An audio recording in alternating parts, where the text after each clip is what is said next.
Hi hello എല്ലാവർക്കും സുഖമെന്ന് വിശ്വസിക്കുന്നു. നമ്മുടെ ജീവിതത്തിൽ നമ്മൾ ആരെയും ഒന്നിനെയും ഒത്തിരി ആശ്രയിക്കരുതല്ലേ. അങ്ങനെ ഒത്തിരി ആശ്രയിച്ച് കഴിഞ്ഞ് കഴിഞ്ഞാൽ അത് നമുക്കെപ്പോഴും ഒരു ദുഃഖമായിട്ടേ മാറുകയുള്ളൂ. കാരണം എന്ന് വെച്ച് കഴിഞ്ഞാൽ നമ്മുടെ ജീവിതത്തിൽ ഒരു പ്രശ്നം ഉണ്ടായെങ്കിൽ ആ പ്രശ്നത്തെ അഭിമുഖീകരിക്കാൻ നമുക്ക് നമ്മുടെ ജീവിതത്തിൽ നമ്മൾ മാത്രമേ ഉള്ളൂ.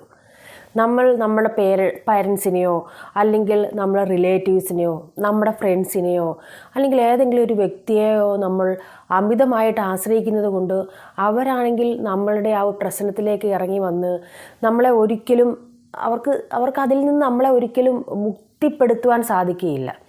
നമ്മൾ ചിലപ്പോൾ ഒരു പ്രശ്നം ഉണ്ടാകുമ്പോൾ നമ്മൾ കൗൺസിലിങ്ങിനായിട്ട് ഒരു കൗൺസിലറുടെ അടുത്ത് പോകുമായിരിക്കും. ആ കൗൺസിലറുടെ അടുത്ത് നമ്മൾ പോകുമ്പോൾ ആ പ്രശ്നം നമ്മൾ പറയുമ്പോൾ അവരത് കേൾക്കും.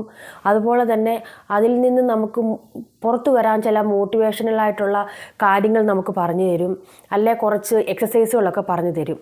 അതൊക്കെ പറഞ്ഞ് ആ ആൾ തന്നെന്ന് പറഞ്ഞാലും ആ കേൾക്കുന്ന നമ്മൾ ആ ഒരു പ്രശ്നത്തിലേക്ക് ഇറങ്ങിച്ചെന്ന് അതിൽ നിന്ന് നമുക്ക് പുറത്തു വരുവാൻ എന്താണോ ചെയ്യേണ്ടത് അത് നമ്മൾ തന്നെ ചെയ്തേ പറ്റത്തുള്ളൂ.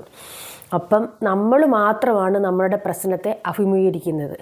പിന്നെ വേറൊരു കാര്യം എനിക്ക് പെട്ടെന്ന് തോന്നിയെന്ന് പറഞ്ഞു കഴിഞ്ഞാൽ, നമ്മളൊരാളെ നമ്മൾ ഒത്തിരി ഡിപ്പെൻഡ് ചെയ്യുമ്പോൾ ചിലപ്പോൾ ആ വ്യക്തി നമ്മളെ ദുർവിനിയോഗം ചെയ്യിക്കുവാനും സാധ്യതയുണ്ട്. ആ വ്യക്തിക്ക് തോന്നുവാണ് ഈ ഒരാൾക്ക് എന്തെങ്കിലും വന്നു കഴിഞ്ഞ് കഴിഞ്ഞാൽ എന്നോടൊന്ന് പറഞ്ഞില്ലെങ്കിൽ അല്ലെങ്കിൽ എന്നിൽ നിന്നൊരു ആശ്വാസവാക്ക് കേട്ടില്ലെങ്കിൽ അവൾക്കൊരു പോസിറ്റീവായിട്ട് അവരുടെ ജീവിതത്തിൽ കിട്ടുന്നില്ല. അങ്ങനെ ചിന്തിച്ച് കഴിഞ്ഞ് ചിലവർ ഓർക്കും, ചില വ്യക്തികൾ ഓർക്കുമായിരിക്കും അങ്ങനെ എന്നെക്കൊണ്ട് അവൾക്ക് ഒരു ഉപകാരം വരണ്ട എന്ന് ഓർക്കുന്നവരും ഉണ്ടായിരിക്കാം. പക്ഷേ അതിലുപരി നമ്മുടെ ഒരു പ്രശ്നം വരുമ്പോൾ നമ്മുടെ കൂടെ വന്ന് നമ്മുടെ കൂടെ ചേർന്ന് നിന്ന് നമ്മളെ സഹായിക്കുന്നവരും ഉണ്ടാകും. ഈ രണ്ടിൽ ഏതായെങ്കിലും പക്ഷേ നമ്മളുടെ പ്രശ്നങ്ങൾ നമ്മുടെ മാത്രം സ്വന്തമാണ്. അതിൽ നിന്ന് പുറത്തു വരുവാൻ അല്ലെങ്കിൽ അതിൽ നിന്ന് നമ്മൾ ഓവർകം ചെയ്ത് നമ്മുടെ ജീവിതത്തിലോട്ട് മുന്നോട്ട് പോകുവാൻ നമ്മൾ മാത്രം ചിന്തിച്ചാലേ സാധിക്കുകയുള്ളൂ, അല്ലേ? അതുപോലെ തന്നെ നമ്മുടെ ജീവിതത്തിൽ കഴിഞ്ഞു പോകുന്ന ഓരോ സമയങ്ങളും നമുക്കൊരിക്കലും തിരിച്ചു കിട്ടത്തില്ല.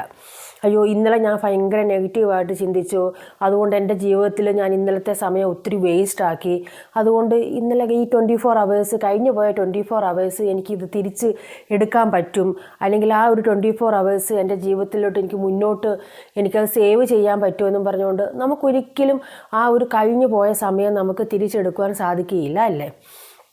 അങ്ങനെ ആ ഒരു ചിന്ത നമ്മളിലുള്ളത് കൊണ്ട് എന്ത് പ്രശ്നം വന്നു കഴിഞ്ഞ് കഴിഞ്ഞാലും അതിൽ മുങ്ങിപ്പോകാതെ കുറച്ച് സമയം നമുക്ക് അത് ഓർത്ത് ചിലപ്പം കരയുമായിരിക്കാം, ചിലപ്പം നമുക്ക് കുറച്ച് സമയം അതോർത്ത് ദുഃഖമുണ്ടാകുമായിരിക്കും. എന്തൊക്കെ വന്നെന്ന് കഴിഞ്ഞ് കഴിഞ്ഞാലും നമ്മുടെ ആ ജീവിതത്തിൽ അതിൽ നിന്ന് പുറത്തു വരാൻ ശ്രമിച്ചാലേ നമുക്ക് മുന്നോട്ട് പോകുവാൻ സാധിക്കുകയുള്ളൂ, അല്ലേ? അതുകൊണ്ട് എപ്പോഴും നമ്മൾ പോസിറ്റീവായിട്ട് ചിന്തിക്കുക, പോസിറ്റീവായിട്ട് മാത്രം നമ്മുടെ മനസ്സിനെ പാകപ്പെടുത്തുക. നമ്മുടെ ജീവിതത്തിൽ എന്ത് പ്രശ്നം വന്നു കഴിഞ്ഞ് കഴിഞ്ഞാലും അതിൽ നിന്ന് പുറത്തു വരുവാനുള്ള ഒരു കറേജ് നമ്മൾ തന്നെ നമ്മളിൽ ഉണ്ടാക്കിയെടുക്കുക. അതാണ് നമ്മുടെ ജീവിതത്തിൽ മുന്നോട്ട് നമുക്ക് വിജയത്തിലേക്ക് എത്തിച്ചേരുവാൻ സാധിക്കുകയുള്ളൂ. അതുകൊണ്ട് നമ്മൾ ആരെയും ആശ്രയിക്കാതെ നമ്മളുടെ പ്രശ്നത്തിലേക്ക് നമ്മൾ തന്നെ ഇറങ്ങിച്ചെന്ന് നമ്മളുടെ പ്രശ്നത്തെ അഭിമുഖീകരിച്ച് നമ്മുടെ ജീവിതം മുന്നോട്ട് നല്ല രീതിയിൽ പോകുവാൻ നമുക്ക് സാധിക്കട്ടെ എന്ന് ആശംസിക്കുന്നു. Okay, by.